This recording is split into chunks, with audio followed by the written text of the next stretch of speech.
Ever feel like you're constantly battling with distraction anytime you are trying to study? You probably experiment with different methods to help you focus, but none of these seem to work out. Right here on today's video, I'm going to be showing you exactly how you can study effectively without distraction.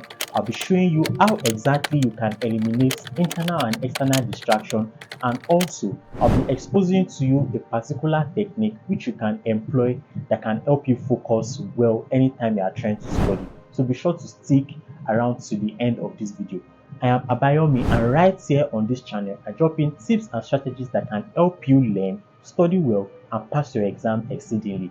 And if that sounds like something you're interested in, please consider subscribing to my channel right now. So the first thing that I'll be discussing with you on this video is to remove all possible distraction. This includes internal and external distraction. So I'll be pointing out each of these distractions in this video, and I'll be stating how you can eliminate distraction when it comes to all these distractions I'll be pointing to you. When it comes to external distraction, you have your phone and your computers, you have your environment, you have background noise, you have temperature.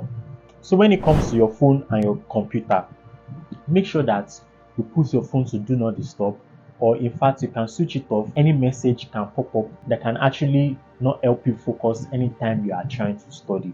And when it comes to your computer, make sure that you close all tabs that can distract you if you are using your computer to study. And if you are using your phone to study, make sure that you actually turn off all social medias, because this can serve as a distraction and it will not help you focus. And when it comes to sound, you have to take care of your background noise. That is, determine what sound you want to be hearing. If there are noise around and cannot help you focus, leave that place and go to a place whereby you can focus well and study without distraction.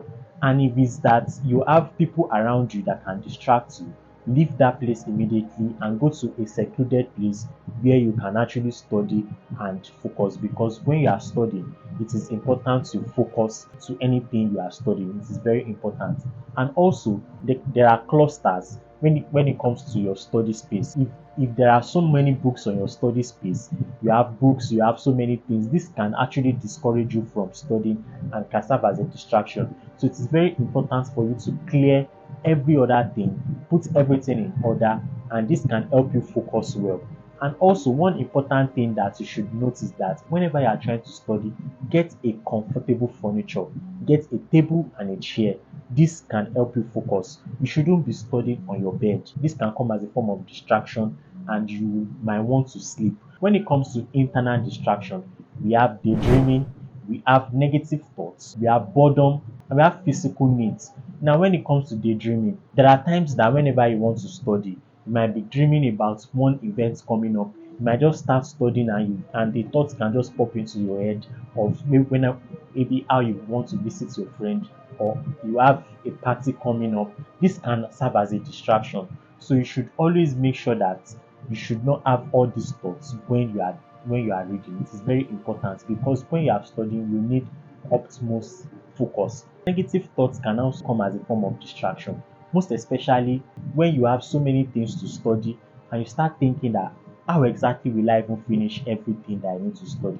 You should always remove all these negative thoughts, because when it comes in, you will not want to study, and in fact, when it keeps ringing in your head, you'll be distracted and you'll not even focus on whatever you are studying, because you not put your whole energy. When it comes to boredom, now what you are reading might not be interesting to you, and this can come as a form of distraction, because when it's not interesting to you, there's no how you can even get the most out of it when you are reading.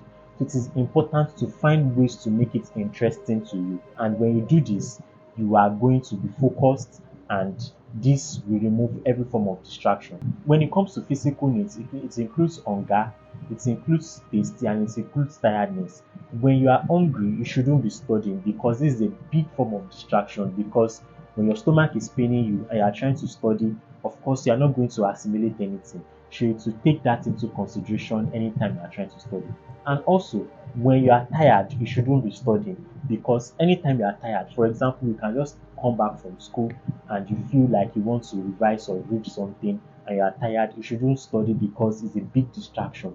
Because I should not lie to you, there is no how you can actually learn when you are in this situation. Another thing that you need to take into consideration is when you are thirsty. Now you can't be studying, you have to stand up at interval to get water, to get stuff. This can be distractions to you. So make sure that anytime you want to study, get your water, get everything you need in your structured study space, and you are not standing up for that period that you are going to study. It is very, very important. The next point that I'll be talking to you about is one thing that is very important, because most of the time what you need to study can be so much that you might not cover it, and anytime you try to do it, it can come as a form of distraction and you'll be disorganized. You don't even know what to do next. Now, what advice I'll give you is to study bit by bit. Break what you need to study down. If it's that, okay, you can break it down that for this so minutes I am going to be treating this particular topic.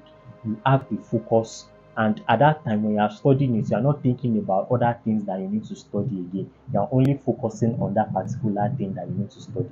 So if you do that, it will enhance your focus, and in fact you will be organized, and in fact you assimilate more when you do it.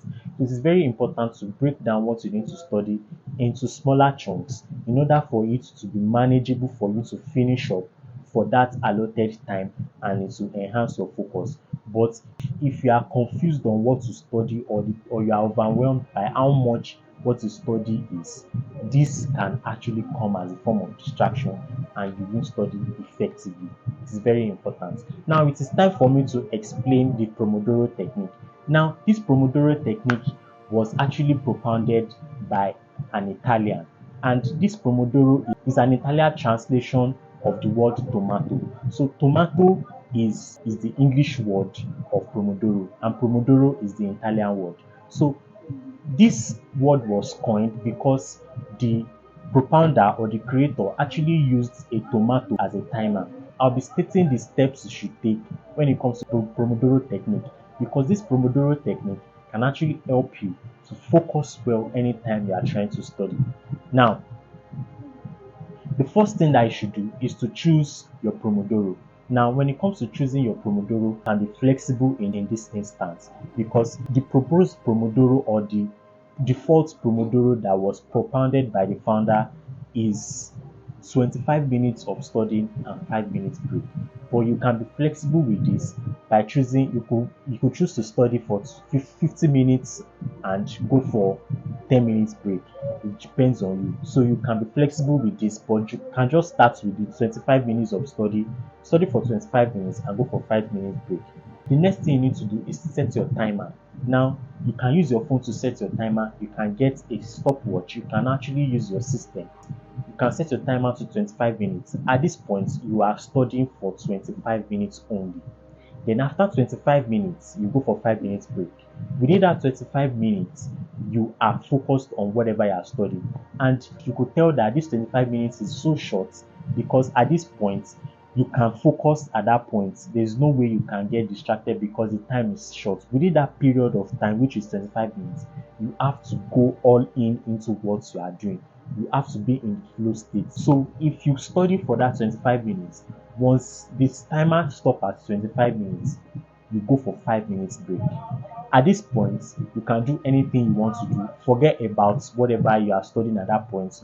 You can talk to your friend, you can eat anything, you can watch any movie, you can do anything within that 5 minutes. You channel all your energy into what you are studying, and when you are doing this, don't multitask. You can't be pressing your phone and you'll be studying at the same time within that 25 minutes. You must be fully focused on what you are doing at that point in time. It is very important.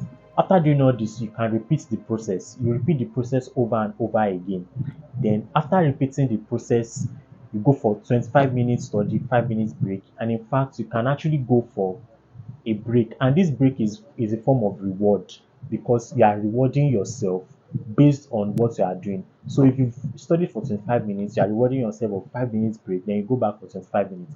Then it is said that after the fourth Pomodoro technique, the amount of break you are going to go for will be increased. So for example, you studied for The first 25 minutes, you go for 5 minute break. The second 25 minutes, go for 5 minute break. The third 25 minutes, go for 5 minute break. The fourth 25 minutes, you go for 5 minute break. Then at this point, you are expected to go for 20 minutes break or 30 minutes break, because this will help you focus. So if you got value from this video, please make sure you like the video, and also please subscribe to the channel for more videos like this. And also you can check out this other video on the best ways you can memorize answers for your exam, because this video I talked about different ways you can actually memorize answers for your exam. And in fact, if you make use of this focusing technique and combined with the technique that you'll be learning in this video, you have a very good information, and in fact by your next exam you'll be able to pass it exceedingly and excellently. So thank you so much for watching, and see you on the next video.